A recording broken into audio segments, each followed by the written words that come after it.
This business belongs to my mother. You stole everything from her. Amanda's voice echoed through my office as she stormed in, her designer heels clicking against the hardwood floor. Behind her, a man in an expensive suit clutched a briefcase, looking every bit the stereotypical corporate lawyer.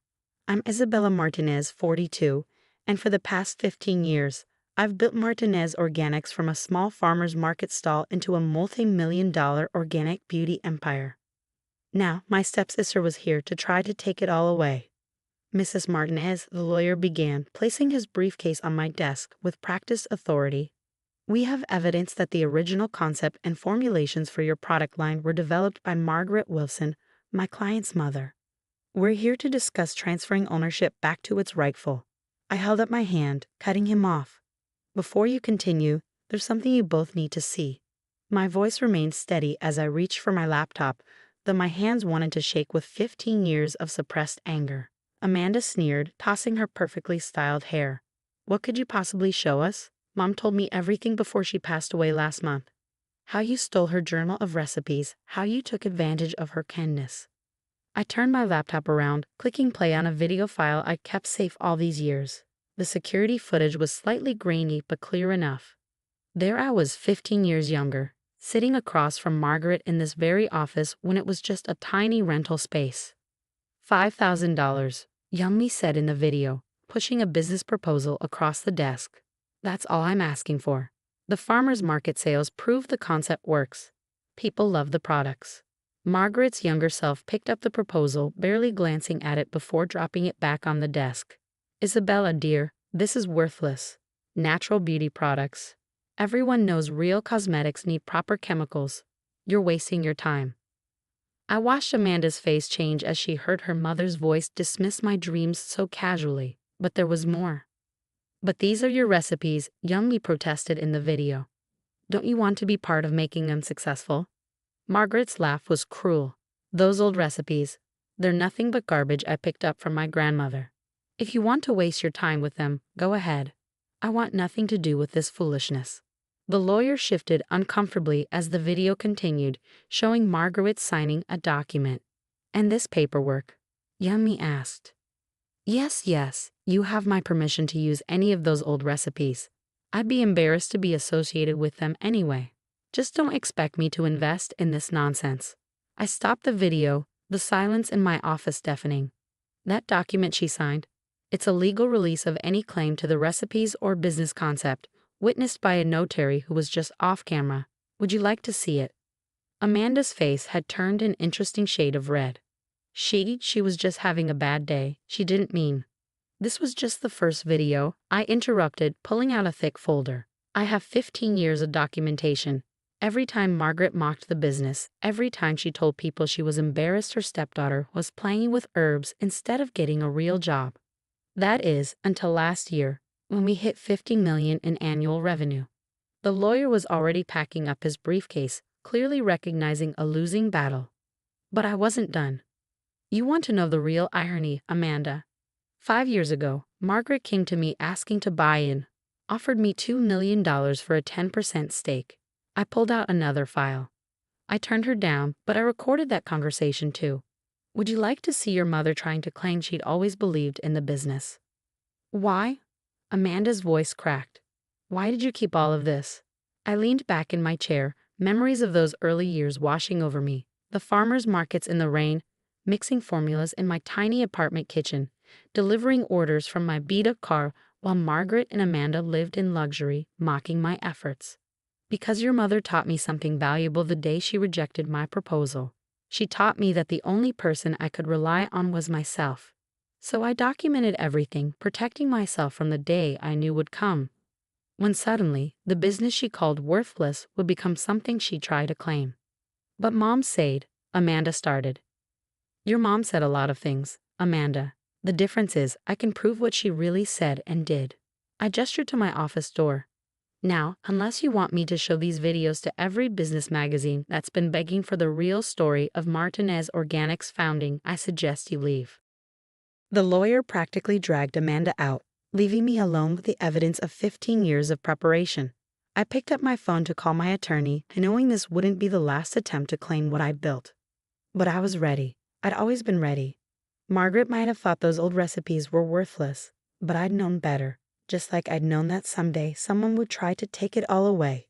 What Margaret never understood was that success isn't just about having good ideas. It's about being willing to believe in them when no one else will. And about keeping really, really good records. The morning after Amanda's failed attempt to claim my business, I arrived at the office to find my social media notifications exploding. Amanda had gone on a rampage, posting a carefully edited version of events that painted me as the villain who had stolen her poor mother's legacy. Your stepsister is quite creative with her storytelling, my PR director, Sophia, said as she laid printouts of the posts on my desk. She's managed to get quite a few family members riled up. I scanned the comments beneath Amanda's posts. Distant relatives I hadn't spoken to in years were suddenly experts on my company's history, sharing invented stories about how Margaret had always planned to turn her grandmother's recipes into a business. Should we respond? Sophia asked, her finger hovering over her tablet. Not yet, I replied, reaching for my secure external drive. Let's see how far they want to take this. I didn't have to wait long. By lunchtime, Amanda had escalated to television, appearing on a local morning show with crocodile tears and a story about how her dying mother's last wish was to reclaim her stolen heritage. My phone buzzed with a text from my father. Isabella, please be reasonable. Can't you give your sister something? For family peace? Family peace. That phrase brought back memories of my teenage years after he'd married Margaret. Every time she or Amanda had taken something of mine, every time they'd excluded me or mocked my dreams, it was always about family peace.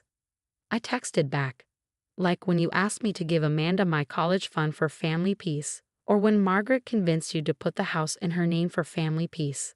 He didn't respond. I pulled up the local station's website and clicked through to their contact form. Within an hour, their legal department would receive a comprehensive file of evidence proving every word of Amanda's interview false. Let them deal with the threat of a defamation lawsuit. Ms. Martinez? My assistant poked her head in. There's something you should see at the flagship store. I pulled up our security cameras on my laptop. Amanda was there, along with 3 other relatives, holding signs and telling customers how Martinez Organics was built on stolen family secrets. I almost laughed. If they wanted to make this public, I'd give them public.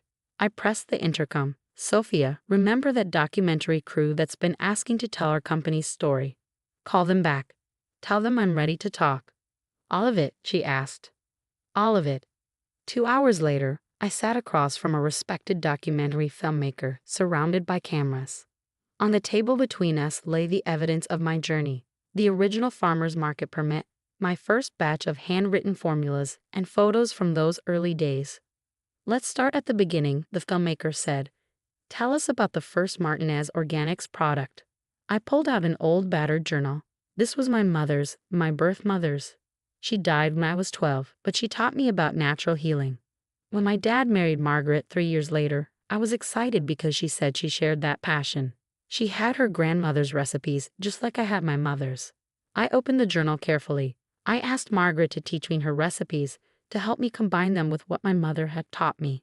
She laughed and said they were worthless.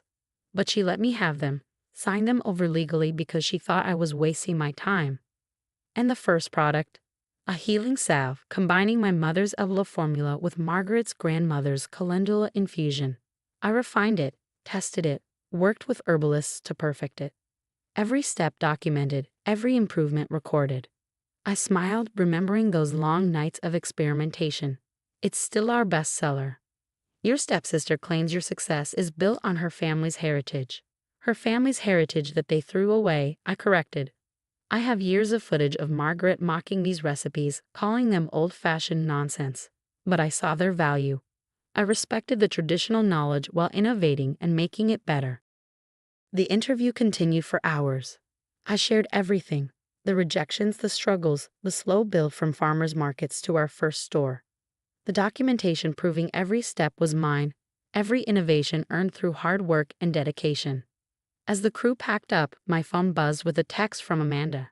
You think you're so clever with your proof and your records. But what about the family? What about Mom's memory? I thought about Margaret's memory, how she tried to buy into my company once it was successful. How she'd suddenly claimed pride in our family business when magazines started calling. How she'd never once apologized for those early years of mockery and doubt. I texted back, "Margaret's memory is preserved perfectly in all those videos I kept. Would you like me to share them publicly? Let everyone see exactly who she really was." The response came quickly. "You wouldn't dare." But she knew I would. Just like I dared to believe in myself when no one else did. Just like I dared to build something from nothing, protecting myself every step of the way. My phone buzzed again, this time with a message from the station's legal department. They were pulling Amanda's interview and issuing a retraction. The evidence I'd sent was concerning. I looked out my office window at the protesters below, still holding their signs about stolen legacies.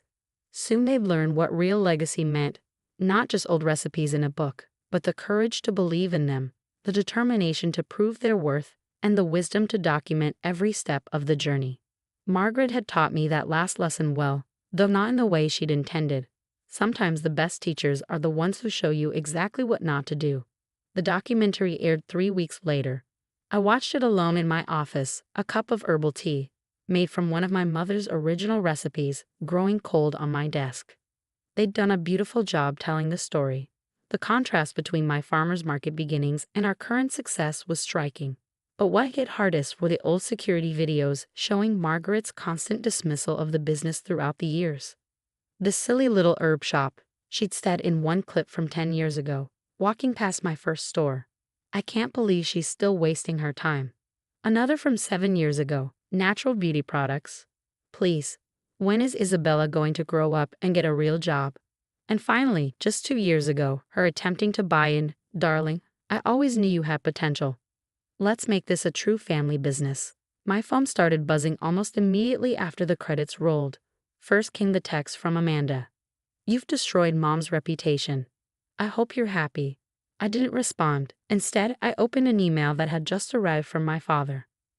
"Isabella," it read, "I watched the documentary. I don't know what to say except I'm sorry. I should have supported you. I should have seen what Margaret was doing. Can we talk?" Before I could reply, my assistant buzzed in. "Ms. Martinez, your stepmother's sister is here. She insists on speaking with you." I almost refused, but curiosity won out. "Send her in." Aunt Helen looked older than I remembered, her face lined with what looked like genuine remorse. In her hands, she clutched an old leather-bound book. "I found this while cleaning out Margaret's things," she said without preamble, placing the book on my desk.